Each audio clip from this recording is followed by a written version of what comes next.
दोन दृश्य आपण पाहतोय। पहिलं दृश्य आहे राहुल गांधी आणि प्रियंका गांधी हे आंदोलन स्थळी पोहोचलेले आहेत, तर दुसरीकडे शरद पवार आता जंतर मंतरवर दाखल होत आहेत आणि आत्ताच्या घडीची दोन एक्सक्लुझिव्ह दृश्य तुम्ही साम टीव्हीच्या माध्यमातून पाहताय।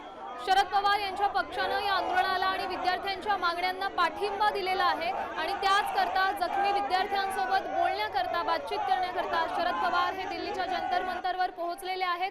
पहिलं दृश्य आहे राहुल गांधी आणि प्रियंका गांधी यांनी आंदोलनस्थळी जाऊन भेट दिलेली आहे, ते देखील जंतर मंतरवर पोहोचणार आहेत आणि दुसरीकडे शरद पवार हे देखील आपल्या पक्षाचा पाठिंबा जाहीर करत या आंदोलनाला भेट देण्याकरता जंतर मंतरवर पोहोचलेले आहेत। एकंदरीतच आजचं हे दृश्य पाहता देशातल्या विरोधी पक्षनेत्यांना या आंदोलनाला जाहीर पाठिंबा दिलेला आहे। विद्यार्थ्यांसोबत बातचीत करण्याकरता एक मोठा प्रादेशिक पक्ष आणि देशातला मोठा विरोधी पक्ष दोघेही आंदोलनस्थळी भेटतात, विद्यार्थ्यांसोबत बातचीत करण्याकरता त्यांनी तयारी दाखवली आणि आता थोड्याच वेळात दोन्ही मोठे नेते हे जंतर मंतरवर पोहोचतील।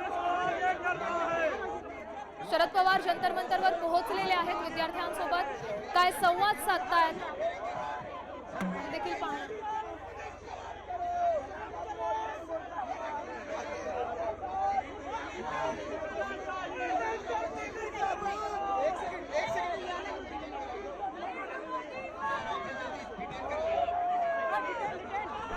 पंतप्रधानांच्या घरावर विरोधकांनी मोर्चा काढलेला आहे आणि आपण या दृश्यांच्या माध्यमातून पाहू शकतो प्रतिकात्मक अटक करून घेतलीये का पोलिसांकडून, हे देखील अशा पद्धतीचं काहीसं दृश्य इथे दिसतंय।